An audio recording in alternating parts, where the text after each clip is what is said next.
Reușitele proiectului Construim punți, depășim bariere.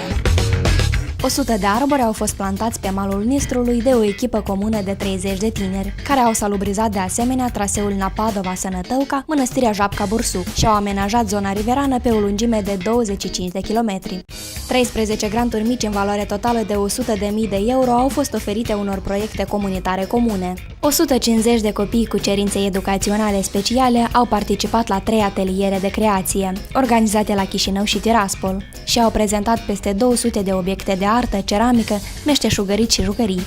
120 de tineri de pe ambele maluri ale Nistrului au participat la dialoguri interactive axate pe consolidarea încrederii, iar acest efort a fost susținut și prin organizarea unui festival regional de animație socioculturală pentru copii și tineri. 20 de femei șomere din satul Goian Dubăsari au obținut abilități profesionale de integrare în viața socială și mențin un schimb de bune practici cu femeile din satul Băhrinești Florești. 50 de tineri au devenit inițiatori, voluntari și implementatori ale celor 8 proiecte ecologice realizate în comunități pe ambele maluri ale Nistrului, implicând alte 100 de persoane care au sprijinit aceste activități.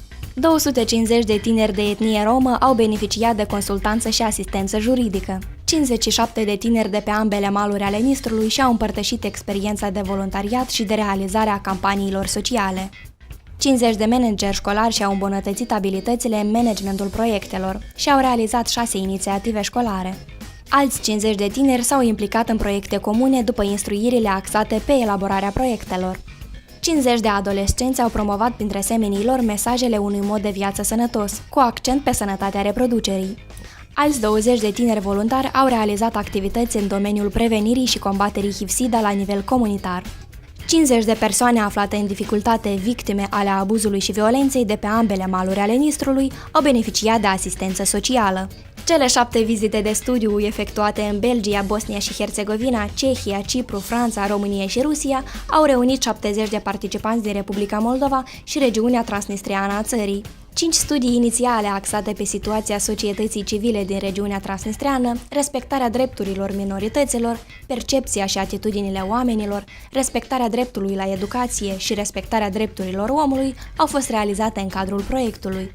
A fost lansat studiul Sectorul non-guvernamental de media în regiunea transnistreană, realități și perspective de dezvoltare.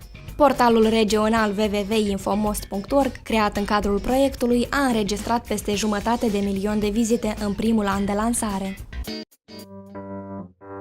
Reușitele proiectului Construim punți, depășim bariere au fost obținute prin contribuția organizațiilor non-guvernamentale: Asociația Națională a Scauților din Moldova, Vitality, Sinergetica Euriest, OSORC, Centru de Reabilitare și Consiliere, Asociația Psihologilor Tighina, Centru de Inovații Inițiativele Femeilor, Agenția Serviciilor Sociale, Centru Informațional Tighina, Centru de Inițiative Legale, Amari Europa, Asociația Pedagogilor și Părinților Băhrinești, Grupul de Inițiativă Pro-Dezvoltarea, Vicon, Centrul de Sănătate a Reproducerii și Dezvoltarea Familiei Artemida, Tinerii pentru Dreptul la Viață Bălți, Centru Informațional Viitorul Sănătos, Vesta, Mirbici, Verbina, Rudoliube, Centru de Dezbateri Criuleni, Centru pentru Jurnalism Independent. Proiectul Crearea de punți în comunicare între ONG-uri, asociațiile de business și mass media din Moldova, Ucraina și Rusia pentru prevenirea conflictului din regiunea transnistriană este realizat de Fundația Este Europeană, cu susținerea Uniunii Europene, fiind cofinanțat de Guvernul Suediei prin intermediul Agenției Suedeze pentru Dezvoltare și Cooperare Internațională și de Ministerul Afacerilor Externe al Danemarcei.